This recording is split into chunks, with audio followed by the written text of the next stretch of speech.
S, ಇನ್ನು ಧರ್ಮಸ್ಥಳದ ವಿಚಾರಕ್ಕೆ ನಾವು ಬರುವುದಾದರೆ ಅಲ್ಲಿ ನಿನ್ನೆವರೆಗೂ ಕೂಡ 10 ಪಾಯಿಂಟ್ಗಳಲ್ಲಿ ಈಗಾಗಲೇ ಶೋಧ ನಡೆದಿದೆ. ದೂರುದಾರ ಗುರುತಿಸದ ಸ್ಥಳಕ್ಕೆ ಭದ್ರತೆ ಮುಂದುವರೆದಿದೆ. 9, 10, 11, 12, 13ನೇ ಪಾಯಿಂಟ್ಗಳಿಗೆ ಸೆಕ್ಯೂರಿಟಿ ಅಂದರೆ ಈ 13 ಪಾಯಿಂಟ್ಗಳನ್ನೇನು ಗುರುತಿಸಲಾಗಿದೆ. ಶೋಧ ಕಾರ್ಯಕ್ಕೆ ಇವತ್ತು ಭಾನುವಾರ ಆಗಿರೋದ್ರಿಂದ ಬ್ರೇಕ್ ಬಿದ್ದಿದೆ.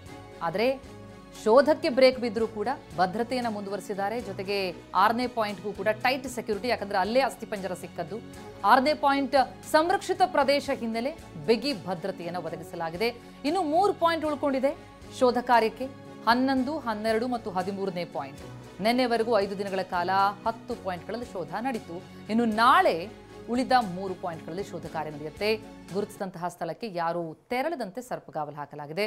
ಇನ್ನು ರಾತ್ರಿ ವೇಳೆ ಆಂಟಿ ನಕ್ಸಲ್ ಫೋರ್ಸ್ ಭದ್ರತೆ ಇರುತ್ತೆ. ಹಗಲು ಹೊತ್ತಿನಲ್ಲಿ ಪೊಲೀಸರು ಭದ್ರತೆಯನ್ನು ಕೊಡ್ತಾರೆ.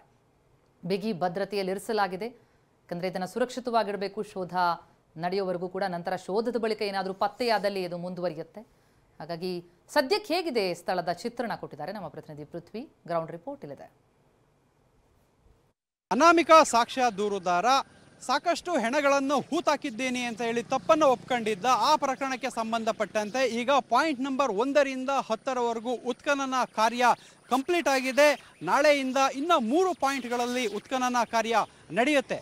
ಸದ್ಯಕ್ಕೆ ಈ ಒಂದು ಉತ್ಖನನ ಆಗಿರುವಂತಹ ಮತ್ತು ಆಗಲಿರುವಂತಹ ಜಾಗಗಳಲ್ಲಿ ಭದ್ರತೆಯನ್ನು ಮುಂದುವರಿಸಲಾಗಿದೆ. ಇಲ್ಲಿ ನೋಡ್ಬೋದಾಗಿದೆ, ನಿನ್ನೆ ನಡೆದಂತಹ 9, 10ನೇ ಪಾಯಿಂಟ್ನಲ್ಲಿ ಭದ್ರತೆ ಮುಂದುವರೆದಿದೆ. ಅದರ ಮುಂದುವರೆದಂತೆ 11, 12, 13ನೇ ಪಾಯಿಂಟ್ನಲ್ಲೂ ಕೂಡ ಭದ್ರತೆ ಮುಂದುವರೆದಿರೋವಂಥದ್ದು.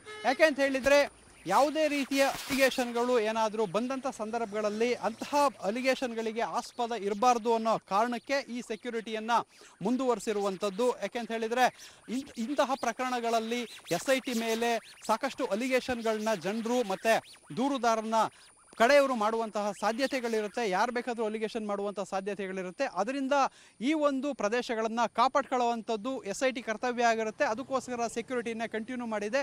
ಈಗ ಏನು ಪೊಲೀಸವರು ಸೆಕ್ಯೂರಿಟಿ ಕೊಡ್ತಿರ್ತಾರೆ. ಸೊ ಇದು ರಾತ್ರಿ ಸಂದರ್ಭ ಬಂದಂಥ ಸಂದರ್ಭದಲ್ಲಿ ANF ಅವರು ಆಂಟಿ ನಕ್ಸಲ್ ಫೋರ್ಸ್ ಏನಿದೆ ಅವರು ಇಲ್ಲಿ ಸೆಕ್ಯೂರಿಟಿಯನ್ನು ರಾತ್ರಿಡೀ ಕೊಡ್ತಾರೆ, ಹಗಲು ಪೊಲೀಸವರು ಕೊಡ್ತಾರೆ. 6ನೇ ನಂಬರ್ನಲ್ಲಿ ಏನು ಅಸ್ಥಿಪಂಜರ ಸಿಕ್ತು ಆ ಒಂದು ಪ್ರದೇಶಕ್ಕೂ ಕೂಡ ಸಂರಕ್ಷಿತ ಪ್ರದೇಶ ಅಂತ ಹೇಳಿರೋ ಕಾರಣ ಅದಕ್ಕೂ ಕೂಡ ಹೆಚ್ಚಿನ ಭದ್ರತೆಯನ್ನು ನೀಡಿರುವಂಥದ್ದು. ಸದ್ಯಕ್ಕೆ 1ರಿಂದ 13ವರೆಗೂ ಎಲ್ಲ ಪಾಯಿಂಟ್ಗಳು ಕಂಪ್ಲೀಟ್ ಆಗೋವರೆಗೂ ಕೂಡ ಈ ಒಂದು ಸೆಕ್ಯೂರಿಟಿ ಕಂಟಿನ್ಯೂ ಆಗಿರುತ್ತೆ. ಅದಾದ ಬಳಿಕ ಇದನ್ನು ಕ್ಲೋಸ್ ಚಾಪ್ಟರ್ ಅಂತ ಹೇಳಿ ಮುಗಿಸಲಾಗುತ್ತೆ. ಅದಾದ ಬಳಿಕ ಯಾರು ಬೇಕಾದರೂ ಅಲ್ಲಿಗೆ ಹೋಗ್ಬೋದು. ಈಗ ಸಾರ್ವಜನಿಕರಿಗೆ ಹೋಗಲಿಕ್ಕೆ ಪ್ರವೇಶ ಇಲ್ಲ. ಕ್ಯಾಮ್ರಾಮನ್ ರಾಜೇಶ್ ಜೊತೆ ಪೃಥ್ವಿರಾಜ್ ಬೊಮ್ಮನಕೆರೆ, TV9 ಧರ್ಮಸ್ಥಳ.